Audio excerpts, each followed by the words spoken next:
सभी स्टूडेंट को बहुत बहुत बधाई जिन्होंने 12th क्लास के एग्जाम में फ्लाइंग कलर्स यानी सुनहरे रंगों से अपनी जिंदगी के फलसफे को लिखा। अब वक्त है कुछ बड़ा करने का। आफ्टर 12th आईएएस की प्रिपरेशन करने का ओजांक आईएएस एकेडमी लेकर आया है कॉन्सेप्टर बैच आफ्टर 12th प्रिपरेशन, यानी ग्रेजुएशन के साथ साथ आप कर सकते हैं आईएएस की तैयारी और देश के लिए आप एक अनमोल धरोहर बन सकते हैं। तो अब देर किस बात की, दिए गए नंबर पे कॉल कर सकते हैं, अपने काउंसलर से बात कर सकते हैं और ये प्रोग्राम आपके लिए कितना बेनिफिशियल है इसके बारे में पूरी जानकारी ले सकते हैं। तो दोस्तों आज ही जुड़िए ओजांक आईएएस एकेडमी के कॉन्सेप्टर बैच के साथ।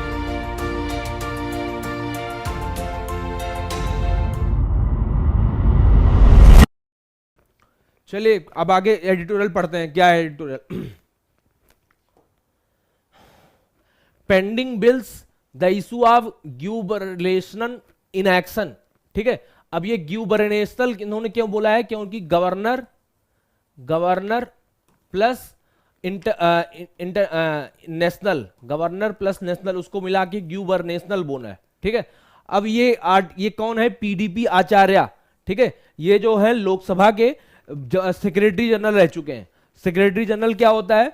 आप लोगों ने अगर लोकसभा और राज्यसभा की लाइव प्रोसीडिंग देखी हो, मतलब जो कार्यवाही देखी हो, तो उसमें देखा होगा जो स्पीकर होते हैं वो बीच में बैठते हैं। स्पीकर के जस्ट नीचे देखा होगा एक अधिकारी बैठता है, उसी को बोलते हैं सेक्रेटरी जनरल। ठीक है, सेक्रेटरी जनरल होता है। तो ऐसे ही लोकसभा में सेक्रेटरी जनरल होते हैं, वैसे ही राज्यसभा में सेक्रेटरी जनरल होते हैं। ये क्या होते हैं? एक आईएएस ऑफिसर होते हैं और क्या नाम, लोकसभा के भी ऑफिसर हो सकते हैं जो क्लास ए ऑफिसर होते हैं और सबसे टॉप मोस्ट अधिकारी होते हैं लोकसभा सचिवालय के। ठीक है, तो ये पूरे पूर्व अध्यक्ष रह चुके हैं क्या नाम लोकसभा के, तो इसलिए जो बहुत सारे इनकी आर्टिकल्स आते रहते हैं द हिंदू में कई सारे विषयों पे। तो इनकी ये काफी मतलब कि संवैधानिक परंपरा से बहुत जाने माने आदमी आने जाते हैं, इसीलिए इनकी बात सुनना इसलिए इंपॉर्टेंट हो जाता है। ठीक है, तो इन्होंने अभी एक आर्टिकल लिखा कि जो पेंडिंग बिल्स हैं उनके विषय में एक आर्टिकल लिखा। अभी आप लोगों ने देखा होगा कि अगर थोड़ी बहुत अगर आप लोगों ने न्यूज़ सुना होगा तो कि अभी कुछ 3-4 दिन पहले कि जो तमिलनाडु की असेंबली थी, तमिलनाडु जो साउथ इंडिया का अपना पार्ट है जहां पे एमके स्टालिन वहां के मुख्यमंत्री हैं, जो तमिलनाडु की जो विधानसभा है उन्होंने वहां के जो गवर्नर है आर.एन. रवि, उनके ऊपर एक रेजोल्यूशन पास किया है कि जो ये गवर्नर है वहां के, वो हमारे जो तमिलनाडु की जो विधानसभा है वो जो बिल पास करती है उन बिल को ऊपर बैठे हुए हैं, उन बिल के ऊपर साइन नहीं कर रहे हैं। तो क्या नाम, प्रेसिडेंट को राष्ट्रपति से ये गुहार लगाई अंडर आर्टिकल 355 कि जो भी ये बिल के ऊपर बैठे हैं उनको एक फिक्स टाइम मैनेजमेंट किया जाए जिससे कि ये बिल जो है पास हो सके। ठीक है, तो अब इस बिल को समझने से पहले इसमें आर्टिकल में है क्या, एक दो बातें बहुत इंपॉर्टेंट है उसको समझ लेते हैं कि क्या होता है, कि गवर्नर कौन होते हैं, वो हमारे उसमें हमारे जो विधायिका है, विधानसभा है राज्यों में, उसमें बिल कैसे पास होते हैं। ठीक है, बिल कैसे कानून में कैसे तब्दील होते हैं, तो थोड़ा सा वो जान लेते हैं। ठीक है, थोड़ा सा वो जान लेते हैं, उसके बाद आगे बढ़ते हैं। इसमें आपको पता है कि हमारे यहाँ जो केंद्र सरकार, उसमें दो चीजें होती हैं। ठीक है, एक तो जो संसद होती है, संसद को 3 अंग होते हैं। सभी लोग बताइए क्या क्या होते हैं? संसद के 3 भाग होते हैं। पहला, सबसे ऊपर प्रेसिडेंट होते हैं, प्रेसिडेंट यानी कि राष्ट्रपति, फिर राज्यसभा, फिर लोकसभा। ठीक है, ऐसे होते हैं, इसको बोलते हैं संसद के 3 अंग होते हैं। संसद के 3 अंग होते हैं ना, आप लोगों ने पढ़ा होगा। सबसे ऊपर राष्ट्रपति, फिर राज्यसभा, फिर लोकसभा। लोकसभा क्यों बोलते हैं उसको? निचली वो क्या नाम बोलते हैं, लोक अदालत बोलते हैं, लोक अदालत नहीं, निचली सभा बोलते हैं। ठीक है, तो अब आप जानते हैं कि लोकसभा में जो होता है, लोकसभा में यहां पे सरकार का गठन होता है। ठीक है, यहां पे क्या होते हैं? प्राइम मिनिस्टर होते हैं, प्लस उनके काउंसिल ऑफ मिनिस्टर यानी कि उनके कैबिनेट के मंत्री होते हैं, प्लस यहां पे रूलिंग पार्टी होती है। रूलिंग पार्टी मतलब जिस पार्टी के लोग सरकार में है, प्लस यहां पे विपक्ष यानी कि अपोजिशन होता है। ठीक है, विपक्ष होता है। फिर यहां पे कोई बिल लाया जाता है लोकसभा में, लोकसभा में बिल लाया जाता है, लोकसभा से कहां जाता है? राज्यसभा में जाता है। ठीक है, राज्यसभा में क्या होते हैं? राज्यसभा में चेयरमैन होते हैं। चेयरमैन कौन होते हैं? वाइस प्रेसिडेंट यानी कि उपराष्ट्रपति होते हैं। ठीक है, वहां पे भी सत्ता दल और विपक्ष दल होते हैं। फिर लोकसभा से राज्यसभा में बिल कोई जाता है, मान लीजिए लोकसभा में कोई बिल आया कि मान लीजिए वुमेन्स रिजर्वेशन बिल आया, महिला का रिजर्वेशन बिल आया, वो यहां से लोकसभा से पास हो गया, फिर राज्यसभा में जाता है, फिर राज्यसभा में जाता है, राज्यसभा में भी पास हो गया, फिर उसके बाद राज्यसभा के और लोकसभा के मिला के जो दोनों के सेक्रेटरी जनरल होते हैं वो कहां बिल भेजते हैं, प्रेसिडेंट के पास, ठीक है, यानी कि राष्ट्रपति के पास, राष्ट्रपति के पास, ठीक है। तो राष्ट्रपति के पास भेजते हैं, राष्ट्रपति क्या करता है, उसको उसके पास तीन ऑप्शन होता है, राष्ट्रपति के पास तीन ऑप्शन होता है, या तो बिल जो भेजा गया है लोकसभा और राज्यसभा द्वारा उसको साइन कर दे, या फिर उस पे बैठा रहे, या फिर उसको वापस भेज दे फिर से कि सरकार के पास कि इसको फिर से पारित कराइए, ठीक है। तो ज्यादातर क्या होता है, जो सरकार राष्ट्रपति होते हैं वो कोई भी बिल पास होता है लोकसभा और राज्यसभा द्वारा तो उसको साइन कर देते हैं। जब साइन कर देंगे राष्ट्रपति तो जो बिल होता है वो क्या बन जाता है, वो कानून बन जाता है। बिल क्या बन जाता है, एक्ट बन जाता है, एक्ट यानी कि कानून बन जाता है, ठीक है, कानून। ये प्रक्रिया होती है जनरली कहां पे होती है, केंद्र सेंटर के लिए, केंद्र सरकार के लिए होती है, ठीक है। जो केंद्र सरकार अभी प्रेजेंट टाइम में जो मोदी की गवर्नमेंट चल रही है उसमें केंद्र सरकार में यही होता है, ठीक है। अब क्या होता है, यही प्रक्रिया जो होती है वही चीज राज्यों में होती है, राज्यों में यही सेम प्रक्रिया होती है। तो इसमें राज्यों में क्या होती है प्रक्रिया, राज्यों में क्या प्रक्रिया होती है, जनरली राज्यों में क्या होता है, एक ही चीज, एक ही विधानसभा होती है, ठीक है। आप लोगों ने देखा होगा जनरली क्या होता है, राज्यों में एक विधानसभा होती है, विधानसभा और उसके ऊपर होते हैं गवर्नर, ठीक है, गवर्नर यहां पे होते हैं, ठीक है, गवर्नर होते हैं। और किसी 5-6 राज्य ऐसे हैं जहां पे क्या नाम, एक होती है विधान परिषद होती है जहां पे एमएलसी चुने जाते हैं, ठीक है। 5-6 राज्य वो कौन कौन से हैं, जिन लोगों को पता है एक बार कमेंट बॉक्स में बताइएगा, वो कौन कौन से राज्य हैं जहां पे विधान परिषद होती है, ठीक है, कौन कौन से राज्य हैं जहां पे विधान परिषद होती है, मेंबर ऑफ लेजिस्लेटिव काउंसिल जिसको बोलते हैं, member of legislative council, Vidhan Parishad जहां पे एमएलसी चुने जाते हैं। कौन कौन से राज्य हैं, सभी लोग जिनको मालूम जल्दी कमेंट करके बताइए। तो मैंने ये बताया कि जनरली क्या होता है, सामान्य रूप से जो सरकारें होती, राज्य सरकारें होती हैं उसमें दो चीजें होती हैं, ठीक है। नीचे क्या होती है, विधानसभा, और उसके ऊपर होता है गवर्नर, ठीक है। विधानसभा में कौन कौन होता है, सत्ता पक्ष होता है, सत्ता पक्ष, ठीक है, और विपक्ष। सत्ता पक्ष में कौन कौन होता है, एक तो सत्ता पक्ष की पार्टी होती है, ठीक है, जो पार्टी होती है, और दूसरा चीफ मिनिस्टर यानी कि मुख्यमंत्री प्लस काउंसिल ऑफ मिनिस्टर, ठीक है, प्लस काउंसिल ऑफ मिनिस्टर, ये होते हैं, ठीक है, सत्ता पक्ष में। विपक्ष में बहुत सारी पार्टियों के नेतागण, उनके विधायक होते हैं, ठीक है। तो जनरली क्या होता है विधानसभा में, यहां पे मान लीजिए कोई भी सत्ता दल है, वो अपने अपने राज्य के लिए, अपने राज्य के लिए कोई बिल लाना चाहती है, ठीक है, कोई बिल लाना चाहती है। जैसे मान लीजिए बिहार राज्य है, ठीक है, जैसे मान लीजिए बिहार राज्य है, बिहार राज्य ने यह फैसला किया कि हम बिहार राज्य में पूरी तरीके से शराबबंदी करेंगे, ठीक है, हम बिहार राज्य में शराब नहीं बेचने देंगे। तो क्या करेगी बिहार की जो सरकार है, जो नीतीश सरकार थी, उन्होंने क्या किया कि बिहार की विधानसभा में एक बिल लेके आया, बिल में जो भी प्रोविजन हो उन्होंने डाले, एक एक स्टेप करके उसके ऊपर चर्चा होती है, बहस होती है कि ये बिल सही है, ये खराब है, ये चीज सही है, ये खराब है। फिर उसके बाद क्या होता है, उस विधानसभा में अगर कोई बिल पास हो जाता है, ठीक है, कोई बिल पास हो जाता है तो वो कहां जाता है, गवर्नर के पास जाता है, उस राज्य के गवर्नर के पास जाता है, ठीक है, उस राज्य के गवर्नर के पास जाता है। अब राज्य के गवर्नर के पास क्या, जब कोई बिल आता है तो उसके पास तीन क्या नाम क्राइटेरिया है, तीन उसके पास ऑप्शन है। अनुच्छेद आर्टिकल 200 के अंदर गवर्नर के पास जब कोई बिल आता है तो उसके पास 3 ऑप्शन है, ठीक है, 3 के 4 ऑप्शन है।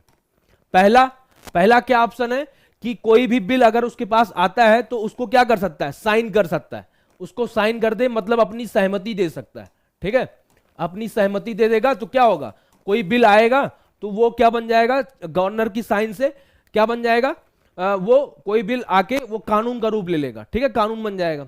दूसरा, उस पर विथहोल्ड कर सकता है। विथहोल्ड मतलब क्या है, कुछ दिन उस पर बैठा रहे, उस पर अपनी जो भी बिल आए उस पर बैठा रहे, उस पर साइन ना करे, ना साइन करे, ना सहमति दे, ठीक है। तीसरा उसको क्या कर सकता है, उसको रिटर्न कर सकता है। रिटर्न मतलब उसको वापस कर सकता है, वापस विधानसभा के पास भेज दे कि क्या नाम, ये जो बिल आपने भेजा है इसको इसके ऊपर पुनः विचार कीजिए। ठीक है, तो जब इस कंडीशन में क्या होती है, जब विधानसभा क्या नाम पुनर्विचार करने के लिए भेजता है तो विधानसभा के जब पास क्या ऑप्शन होता है, विधानसभा फिर से पास करती है। ठीक है, जब विधानसभा फिर से पास करके गवर्नर को भेजती है तो गवर्नर के पास केवल एक ही ऑप्शन बचता है, उसको साइन करना। ठीक है, और उसके अलावा कोई दूसरा ऑप्शन नहीं बचता। ठीक, अब 3 ऑप्शन हो गए गवर्नर के पास कि उसको साइन सहमति दे सकता है, या फिर ऐसा उसको बैठा रह सकता है यानी कि अपनी सहमति ना दे, और तीसरा उसको रिटर्न कर सकता है। ठीक है, बहुत इंपॉर्टेंट कॉन्सेप्ट है, इसको ध्यान से समझिए। चौथा, उसके पास एक डिस्क्रिशन है। एक डिस्क्रिशन मतलब उसके पास एक विशेषाधिकार है कि उस बिल को वो राष्ट्रपति के पास भेज सकता है, राष्ट्रपति यानी कि प्रेसिडेंट के पास भेज सकता है। ठीक है, उस बिल को क्या कर सकता है, राष्ट्रपति के पास भेज सकता है। अब राष्ट्रपति के पास तीन अधिकार, 3 ऑप्शन है। पहला साइन कर दे, ठीक है, दूसरा विथहोल्ड कर ले, तीसरा उसको वापस कर दे। ठीक है, वापस कर दे, ये ऑप्शन होता है। तो अभी हम जो बात कर रहे हैं, जो एडिटोरियल में ये बात हो रही है, तमिलनाडु का जो केस दर्ज हो रहा है, उसमें क्या हुआ था कि तमिलनाडु में जो नीट की परीक्षा है, जो नीट की परीक्षा है ना, मेडिकल एग्जाम के लिए जो परीक्षा होती है, और भी वहां पे तमिलनाडु में जो कुछ रिजर्वेशन देना है वहां के लोकल पॉपुलेशन को, तो वहां की असेंबली ने, वहां की विधानसभा ने जो कि हेड कर रहे हैं वहां के मुख्यमंत्री, जो डीएमके के जो मुख्यमंत्री हैं स्टालिन साहब, वहां पे वो हेड कर रहे हैं। ठीक है, तो उन्होंने क्या किया कि एक बिल पास किया अपनी तमिलनाडु विधानसभा से। ठीक है, तमिलनाडु विधानसभा से बिल पास किया, उसको क्या किया कि गवर्नर के पास भेज दिया, अंडर आर्टिकल 200 अंदर 200 के तहत गवर्नर के पास भेज दिया। अब गवर्नर के पास 3 ऑप्शन है, ये सब 4 ऑप्शन है। ठीक है, तो जनरली क्या होता है, जो भी गवर्नर होते हैं वो अगर कोई भी ऐसा मनी बिल नहीं है, मनी बिल मतलब पैसों से रिलेटेड कोई बिल नहीं है, तो उस पर जनरली साइन कर देते हैं। ठीक है, और साइन करने के बाद वो बिल क्या बन जाता है, कानून का रूप ले लेता है, यानी कि अधिकार एक्ट बन जाता है। ठीक है, लेकिन जो वहां के जो गवर्नर हैं आर एन रवि, ठीक है, आर एन रवि हैं, वो क्या कर रहे हैं, वो उस जो बिल है जिसपे वहां की असेंबली ने, विधानसभा ने पास किया है, उस बिल पे बैठे हैं, उस पे ना अपनी सहमति दे रहे हैं ना असहमति दे रहे हैं। ठीक है, ना सहमति दे रहे हैं ना असहमति दे रहे हैं। तो अगर जब तक कोई भी उस बिल पे वहां के जो गवर्नर हैं जब तक साइन नहीं करेंगे, वो विधानसभा का पास किया हुआ जो बिल है वो कानून का रूप नहीं लेगा। जब कानून का रूप नहीं लेगा तो उसका मतलब उसको हम, वहां की जो सरकार है वो जमीन पे उतार नहीं पाएगी। ठीक है, यानी कि जो सरकार है जो चाहती है वो कर नहीं पाएगी। ठीक है, तो वहां के जो गवर्नर है वो कर नहीं रहे, तो इसीलिए वहां के जो असेंबली है, विधानसभा है, उन्होंने अंडर आर्टिकल 355, ये बहुत ध्यान से समझिएगा, आर्टिकल 355, ठीक है, अंडर आर्टिकल 355 ये इसमें आर्टिकल दिया हुआ है हमारे संविधान में, इमरजेंसी प्रोविजन। इसमें आर्टिकल 355 के तहत यह दिया गया है कि जो केंद्र सरकार है उसकी ये जिम्मेदारी है कि जितनी राज्य सरकारें हैं वो संविधान सम्मत चले। ठीक है, मैं फिर से बोलता हूं, अंडर आर्टिकल अनुच्छेद 355 के अंदर ये लिखा गया है कि केंद्र सरकार जो है वो ऐसा सुनिश्चित करेगी कि राज्य सरकारें, जितनी भी राज्य सरकारें हैं वो संविधान सम्मत चले। ठीक है, तो इसी आर्टिकल का हवाला देते हुए जो तमिलनाडु की असेंबली है, विधानसभा है, उसने एक रेजोल्यूशन पास किया सर्वसम्मति से कि जो हमने कानून बनाया है वहां के जो गवर्नर है वो बैठे हुए हैं, इसका मतलब जो कानूनी, ये जो कि संवैधानिक रूप से गलत है बैठे रहना, ठीक है, गलत है, तो इसका मतलब है हमारी जो सरकार, हमारी जो राज्य है वो संवैधानिक रूप से चल नहीं पा रही है। क्यों? क्योंकि गवर्नर की वजह से। तो अनुच्छेद 355 के तहत प्रेसिडेंट को, राष्ट्रपति को यह अधिकार है कि वो वहां के जो गवर्नर है उनको आदेश दे कि इस पे बिल पारित करे या ना पारित करे, जो भी करना है जल्दी डिसीजन ले। ठीक है, तो वहां की असेंबली ने ये अभी पारित किया, ये क्या नाम, ये रेजोल्यूशन दिया कि इसको जल्दी से जल्दी कोई भी टाइम लिमिट फिक्स कर दीजिए कि इतने दिनों में कोई भी अगर किसी भी असेंबली का, किसी भी विधानसभा का जो बिल होगा तो उसमें जो वहां के गवर्नर होंगे इतने टाइम में उसको साइन कर देंगे, 1 महीने 2 महीने 3 महीने में साइन कर देंगे। ठीक है, तो ये तो थी एडिटोरियल। अब इसमें एडिटोरियल में बात आती है कि ऐसा क्यों करते हैं गवर्नर वहां के। ठीक है, ऐसा क्यों करते हैं गवर्नर कोई भी, तो इसके लिए आप अगर लक्ष्मीकांत आप लोगों ने पढ़ा होगा तो उसमें आपको पता होगा कि जो गवर्नर होते हैं किसी भी राज्य के, वो क्या होते हैं, गवर्नर, जो गवर्नर होते हैं किसी भी राज्य के वो क्या होते हैं, वो नॉमिनल हेड होते हैं। ठीक है, नॉमिनल हेड, नॉमिनल हेड का मतलब क्या होता है, वो जो सेंटर है, केंद्र सरकार है, उसके नुमाइंदे होते हैं कि वो ये उनका काम होता है कि जो जितने भी राज्य सरकारें हैं वो सही तरीके से संवैधानिक रूप से काम करें, इसलिए उनको वो गवर्नर वो अपॉइंट होते हैं। ठीक है। नॉमिनल हेड का मतलब होता है कि वो क्या नाम संवैधानिक रूप से ही पूरे राज्य के मुखिया हैं, बट असली पावर जो होती है, रियल पावर जिसको बोलते हैं, रियल पावर जो होती है वो क्या होती है, वहां की जो चुनी हुई सरकार होती है, चुनी हुई सरकार के जो मुखिया होते हैं, चीफ मिनिस्टर, मुख्यमंत्री, उनके पास होती है। ठीक है। रियल पावर जो होती है सीएम के पास होती है, मुखिया। तो आपको पता है कि जो गवर्नर होते हैं ये अपॉइंट कौन करता है, केंद्र सरकार अपॉइंट करती है, और ये ज्यादातर क्या होते हैं, राजनीतिक व्यक्ति जो होते हैं उन्हीं को अपॉइंट किया जाता है गवर्नर के लिए। ठीक है। तो अगर क्या नाम केंद्र में और राज्यों में एक ही पार्टी की सरकार है, ठीक है, अगर केंद्र में और राज्यों में एक ही पार्टी का सरकार है तो क्या नाम जल्दी से बिल पास हो जाते हैं। जैसे आप लोग देखते होंगे क्या नाम उत्तर प्रदेश में और केंद्र सरकार में एक ही पार्टी की सरकार है तो जल्दी फटाफट बिल पास हो जाते हैं। लेकिन अगर जैसे तमिलनाडु में दूसरे पार्टी की गवर्नमेंट है और केंद्र सरकार में दूसरे पार्टी की गवर्नमेंट है, तो जो ये गवर्नर अपॉइंट हुए हैं वो केंद्र सरकार के हैं, यानी कि केंद्र सरकार की बातों को बढ़ाएंगे। तो इसीलिए बहुत टाइम होता है कि जो केंद्र और राज्य सरकारों में, क्योंकि उनकी पार्टी का विचार अलग अलग होता है, तो उनकी पार्टी का काम जो राज्यों में रोकने के लिए केंद्र सरकार के जो नुमाइंदे होते हैं वो रोक देते हैं। ठीक है। तो इसीलिए वहां पे फ्रिक्शन होता है, मतलब कि ये विवाद उत्पन्न होता है। तो अभी जो पीडीपी आचार्य साहब हैं ये कह रहे हैं कि जो भी ये गवर्नर वहां के कर रहे हैं वो तो सही बात नहीं है, बहुत सारे राज्यों के गवर्नर ऐसा काम कर रहे हैं, लेकिन अब बड़ा काम यह है कि जो संविधान में लिखा नहीं गया है कि कितने दिनों तक आप बैठे रहेंगे किसी भी बिल के ऊपर, इसको क्या करना चाहिए, अब जुडिशरी को, न्याय व्यवस्था को क्या नाम पूरे व्यापक रूप से देखना चाहिए, जिससे कि क्या हो रहा है, विकास का काम बाधित हो रहा है, वहां की राज्य सरकारों को जो मैंडेट, जो जनादेश लोगों द्वारा दिया हुआ है उसका अपमान हो रहा है, और जो संवैधानिक विवाद उत्पन्न हो रहा है उसको खत्म करने के लिए क्या किया जाए, वहां की जो सरकार है उसको क्या नाम एक टाइम फिक्स किया जाए कि जो भी गवर्नर होंगे इतने दिनों में कोई भी बिल साइन करके वापस कर देंगे। ठीक है। तो अब इसमें बहुत सारे इश्यूज हैं, मैंने उसको डिटेल में लिख दिया है यहां पे, मैंने उसको डिटेल में यहां पे लिखा है गवर्नर क्या करते हैं, क्यों करते हैं। ठीक है।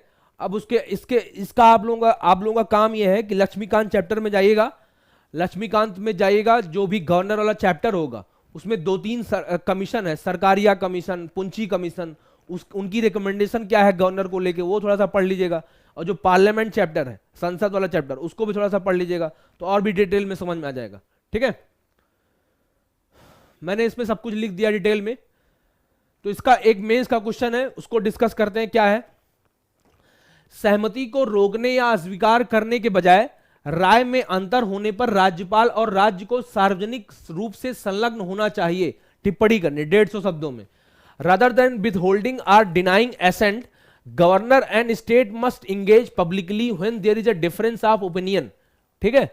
Governor must engage. अब ये पॉलिटी का क्वेश्चन है, आप लोगों ने बहुत बार पढ़ा भी होगा, अगर नहीं पढ़ा होगा तो आपसे रिक्वेस्ट करूंगा कि आप एक बार लक्ष्मीकांत का वो चैप्टर पढ़िएगा, तो उसमें बहुत सारे सरकारिया कमीशन, पुंची कमीशन के रिकमेंडेशन मिलेंगे। तो इसको क्वेश्चन को आप लिखने की कोशिश कीजिएगा। इसको मैं कल इसका आंसर बताऊंगा कि कैसे लिखा जाता है, आज अभी इसलिए नहीं बता रहा हूं। तो आप लोग थोड़ा सा कोशिश कीजिए कि इसको आंसर को लिखेंगे कैसे। ठीक है। थोड़ा सा अपनी डेवलप कीजिए। काफी सारी चीजें मैंने डिस्कस भी कर दी कि इसमें क्या दिक्कत थी, क्या भी मैंने क्या इसमें लिखा है, उसके डिटेल में पॉइंट भी दे दिया है मैंने। बस इसमें बताना है कि जो भी दिक्कतें आ रही हैं वो क्या नाम पब्लिक में आने की बजाय उसको क्या नाम सार्वजनिक रूप से डिस्कस करना चाहिए। ठीक है। तो ये था पहला एडिटोरियल।